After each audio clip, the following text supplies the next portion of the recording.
এই গ্লাসের ভেতরে পানি আছে, আপনাকে পানিটা এমন ভাবে বের করতে হবে যেন না পড়ে। আর যদি পানি পড়ে যায় তাইলে ভাই আপনার কপাল খারাপ, খাবার আপনার কপালে নাই। আর যদি ধরেন পরীক্ষায় পাশ করি তাহলে কি হবে? খাবেন? সত্যি? হ্যাঁ। খাবো যে বেআইন, আপনি এটা কি নিয়ে আইছেন? সিনার মাংস কেন আনছেন? আপনি জানেন না আমি সিনার মাংস খাই না, আমার তো ভালো লাগে রানের মাংস। আরে রাখেন তো আপনার কথাবার্তা, আগে পরীক্ষায় পাশ করেন। ঠিক আছে।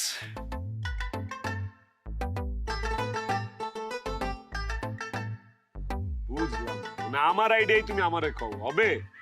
এই দে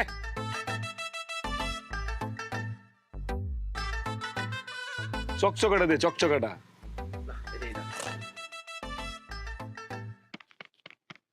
কি গলা শুকায় গেছে বেআইন? আগে আগে দেখেন হোতা হ্যায় ক্যা।